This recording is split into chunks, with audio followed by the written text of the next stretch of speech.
negara yang memiliki keanekaragaman hayati yang berlimpah. Dan salah satu di antaranya yang sangat melimpah adalah jenis tumbuhan rendah, yaitu lumut atau bryophyta. Kelompok khas tanaman darah hijau ini adalah salah satu tanaman berhabitat di tempat lembab, hidup secara berkelompok, dan sangat mudah dijumpai di sekitar lingkungan. Keanekaragaman lumut sebagai salah satu keragaman hayati yang perlu diketahui untuk dipelajari ciri khususnya di daerah tropis. Beraneka ragam jenis lumut menjadikan tumbuhan tersebut dikelompokkan agar mudah untuk dikenal. Lumut atau bryophyta merupakan salah satu divisi pada tumbuhan tingkat rendah. Bryophyta berasal dari kata bryon artinya lumut dan phyton berarti lembab atau yang bila digabungkan menjadi satu kata menjadi tumbuhan yang hidup di tempat lembab atau basah.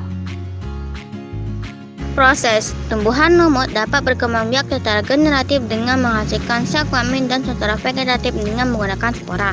Tumbuhan lumut yang kita jumpai pada umumnya berada pada tahap yang dapat menghasilkan sel kelamin.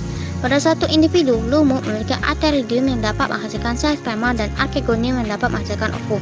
Fertilisasi terjadi jika sel sperma sampai pada ovum yang terdapat pada archegonium dengan bantuan air.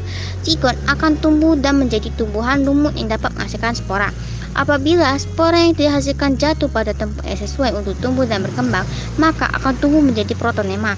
Selanjutnya, protonema tumbuh menjadi tumbuhan lumut yang dapat menghasilkan sel kelamin. Selanjutnya, spora dari lumut akan dibawa oleh angin.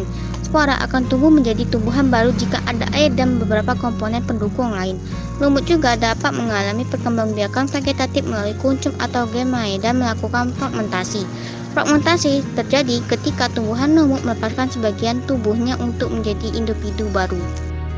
Jenis-jenis lumut. Yang pertama, lumut hati. Lumut hati memiliki bentuk lembaran yang di bagian bawahnya terdapat rizoid. Rizoid tersebut akan menempel dan menyerap zat hara. Biasanya, lumut hati hidup dengan menempel di atas permukaan tanah yang lembab. Ada pula lumut hati yang hidup dengan terapung di air.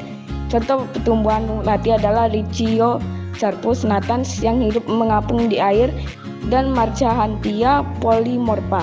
Yang kedua yaitu lumut tanduk. Lumut tanduk memiliki bentuk lembaran yang ujungnya bercabang seperti tanduk. Sesuai dengan namanya, lumut tanduk bisa ditemukan di wilayah perairan seperti di tepi sungai, di tepi danau, dan di sepanjang selokan. Contoh tumbuhan lumut tanduk adalah Anthoceros. Yang terakhir yaitu lumut sejati. Terakhir ada lumut sejati yang umumnya tumbuh di tanah, tembok, dan tempat-tempat terbuka lainnya. Lumut sejati memiliki batang yang tegak, bercabang, dan daun yang berukuran kecil. Kilas, lumut ini tampak seperti rumput. Contoh lumut sejati adalah Polytrichum yang biasanya menempel pada batu bata dan Spaghum yang hidup di rawa-rawa. Lumut memiliki beberapa ciri umum. Di antaranya, yang pertama memiliki sel banyak dan bentuk tubuh yang pipih melekat pada substrat dengan ketinggian 1-2 cm hingga 20 cm. Dinding selnya terbentuk dari selulosa dan tidak memiliki jaringan yang diperkuat oleh lignin seperti jaringan penguat pada tumbuhan tingkat tinggi. Memiliki rizoid dan daun, tetapi belum memiliki akar, batang, dan daun yang sejati. Tumbuhan lumut tidak memiliki pembuluh akut sehingga proses pengangkutan di dalam tubuh menggunakan sel parenkim. Habitatnya di tempat lembab dan basah, kecuali Sphagnum yang dapat hidup di dalam air.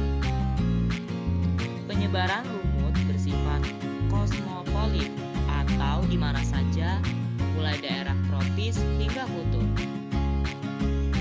Beberapa tumbuhan lumut dimanfaatkan sebagai ornamen tata ruang. Beberapa spesies Sphagnum dapat digunakan sebagai obat kulit dan mata. Tumbuhan lumut yang tumbuh di lantai hutan, hujan membantu menahan erosi, mengurangi bahaya banjir, dan mampu menyerap air pada musim kemarau. Lumut merupakan tumbuhan kecil atau disebut juga bryophytina. Organ-organnya seperti batang dan daun sudah terbentuk, namun berukuran kecil dengan jaringan lunak. Akarnya disebut rizoid dan pembuluhnya jelas. Habitatnya di tempat lembab seperti hutan hujan, beriklim tropis atau subtropis. Lumut tidak menghasilkan bunga atau biji sebab tumbuhannya kecil, dapat berfotosintesis, bereproduksi dengan spora.